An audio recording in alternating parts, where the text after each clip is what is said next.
Hello, I am ARTUR CIMIRRO, artist, and today we are going to speak about Alexander Scriabin, Op.9 No.2, the Nocturne for the left hand alone. The idea behind this video is to show some of my ideas concerning the interpretation and how I use the method of my own book, A Scientific System of Interpretation or Musical Hermeneutics. So let's not waste too much time and start from the beginning now. The tempo of the music is andante, and andante is something like walking. And walking can be understood in many ways because people walk in different speeds. But the fact is that when I listen to pianists playing this, normally they play it quite slow, something like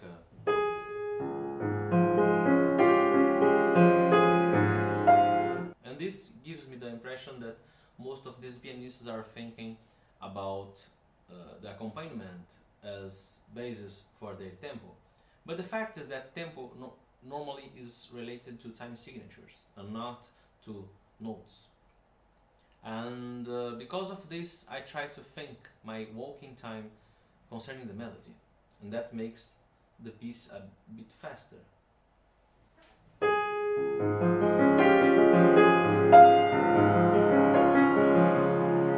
The second thing I would like to mention are the big chords. We have plenty of them during the music, and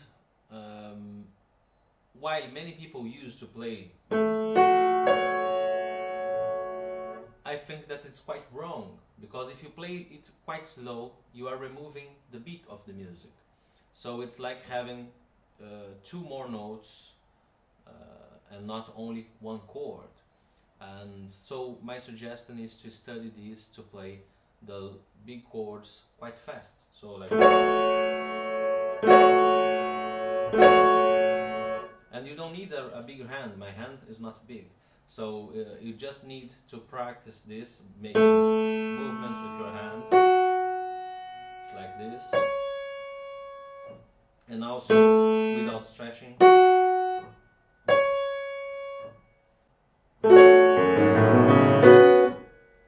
Of course, this is not just about making the arpeggio. That means that you have to make the arpeggio fast, and this at the same time you have to jump your hand to the next position. And that's the tricky part, because your movements must be very well planned. And then in the next bar we have something very special, and many times the pianists do not pay too much attention to this.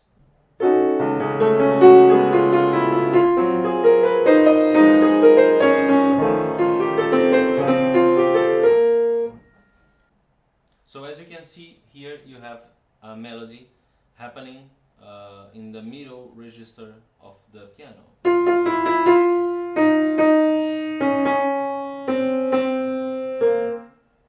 And I think that is always important to remember that high notes and bass notes are very easy for the listeners, while these middle range notes normally are missed by the not so careful listener. And I like to pay attention to them. Then here we have the famous boom that all pianists like to play. But I must say that I do not agree very much with this reading, because first we have piano in the beginning of the piece, and this expression is not changed until this point. Also, if we play piano or mezzo piano in this part, the mixing of these notes with the pedal will not be so interesting as making them more clean and removing the pedal earlier than the expected. And the second point is very important to think here, is that you have something writing that is almost impossible to almost all hands in the world, that is this and this together. And people used to play like a, or sometimes even slower. The fact is that this writing suggests to me that it's not an arpeggio. It's like a broken chords. So, and you must play it quite fast. This is quite usual writing for other left-hand transcribers and composers like Gazaziki, for example, and I'm pretty sure that Scriabin was aware of that. So I would not make arpeggio in such part. On bar 8 we can see the ending of a phrase, and normally we listen pianists playing this like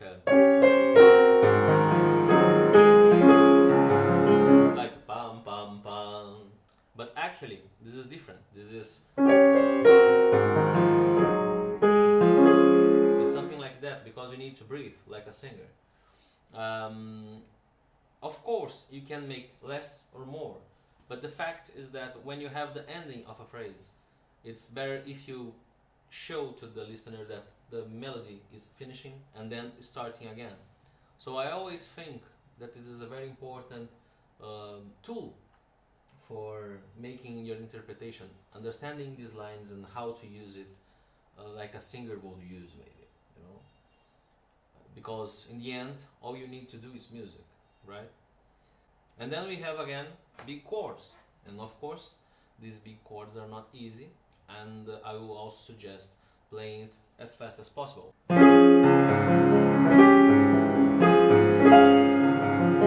Now things got hot and we have some octaves. So,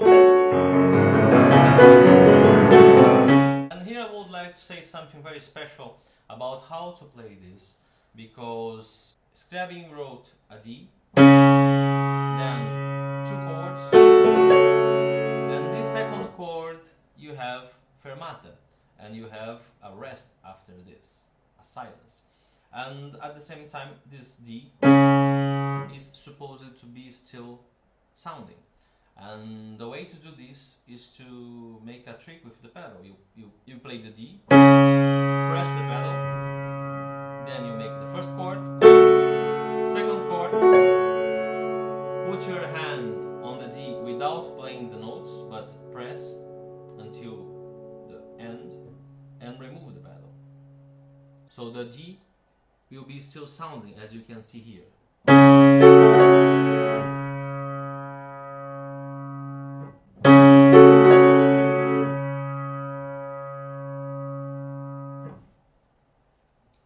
Then, when you notice that you control this, you just play the next chords and change the pedal in the right moment. So,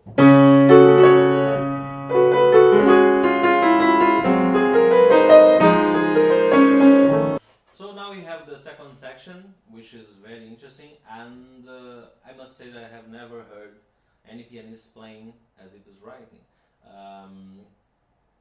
Here we have like 2 different voices. Let's say it's not a voice, but let's just to make it clear and easy to explain. It's like kind of 2 voices, and what we have here is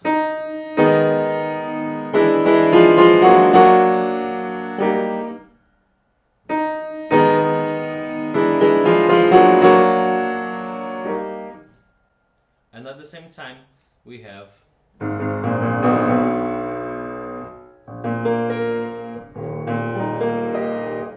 and these things are not part of a melody. So normally we listen to pianists playing this ending like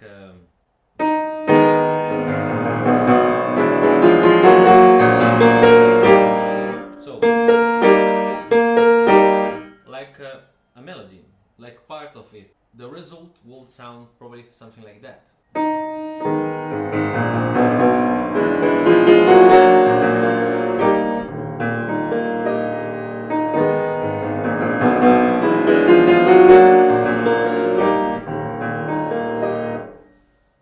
The same happened in the next bars.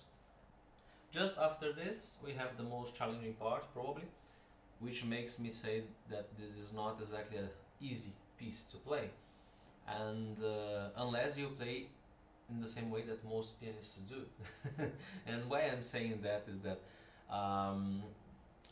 normally there is a lot of waiting time between the jumps that pianists add to the music, but it's not writing, it's not in the writing, it's not in the Scriabin main idea, and this is just the most comfortable way that pianists find to play that. So quite often we will listen pianists playing like wait, wait, wait, wait, wait, wait, wait, wait,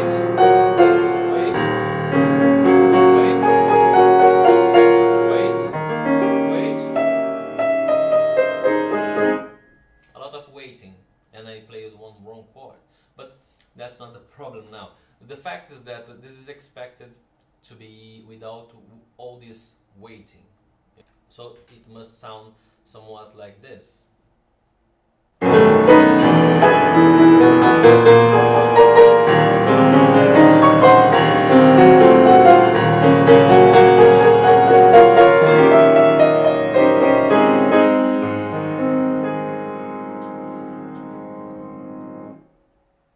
And of course it's not easy to play this chord so fast. Yet I think that practicing is the way to master it, and the effect in the end will be much more interesting than in the way that normally pianists play it. Then we have a kind of very beautiful cadenza, and I think maybe one of the most interesting things to show here would be a kind of fingering, in case someone would like to understand how to approach this part. So we start by making an octave. Then we have 3 times the same group of notes. 4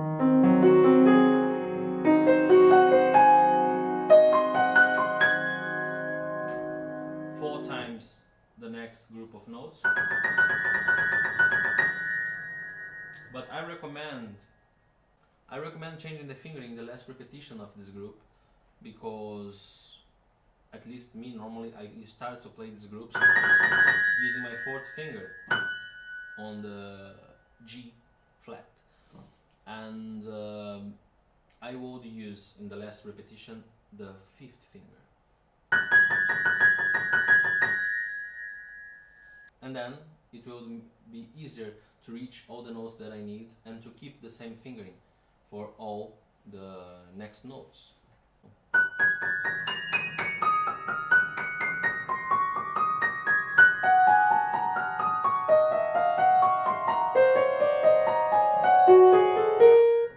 Then we have another group of notes that you repeat 3 times.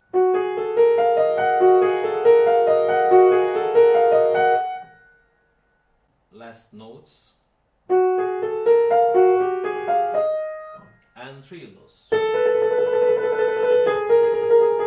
And the music starts again.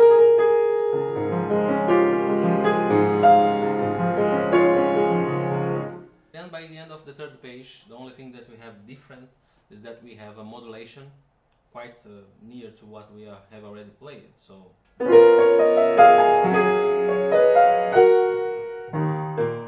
and now we have tempo primo.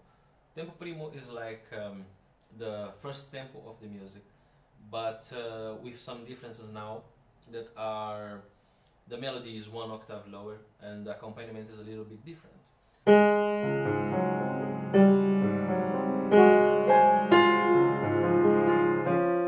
So it's expected to sound like this, you know. You must not play because this is just part of the accompaniment. And normally when you are playing 2 notes with left hand, many people are not used to play melody with 4th and 5th fingers. So we must pay attention to this. So after this section we have another very interesting cadenza, which is very effective, very beautiful, and not really complex. You just need to pay attention to each one of these ornamentations separately, and it will be very easy to understand what to do in each of them, you know, like if you just think about how to do these movements, they are quite easy to reach. The only thing you need is to play quite slow. Always remember to play quite slow. Then we will reach the ending after this morzando. And the ad libitum Ad libitum means freely, with freedom, as you wish. But the fact is that even when you play something ad libitum, I think it's very important to make clear where is the direction of your music. You know, so you can be free, but at the same time you must communicate something. If you are forgetting to communicate what you are playing, maybe you have a problem of interpretation. And we have something like that. And you can do it in any kind of speed you want, expression. Not any kind of expression, because actually Scriabin asked us to make mezzo forte and pianissimo, so in the last group. So I think the most important is understand that these small arpeggios at the ad libitum must not be played like,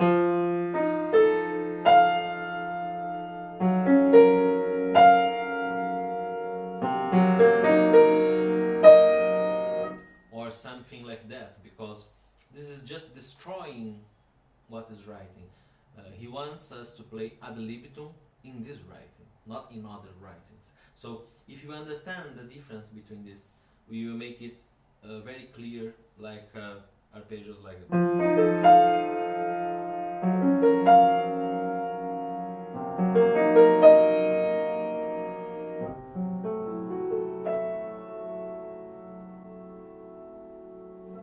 always pay attention to fermatas. This is very important.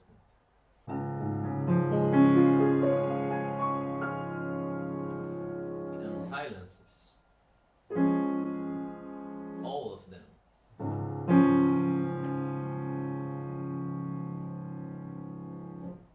Well, I hope you like this video. Please follow me everywhere you can, and I hope to see you soon.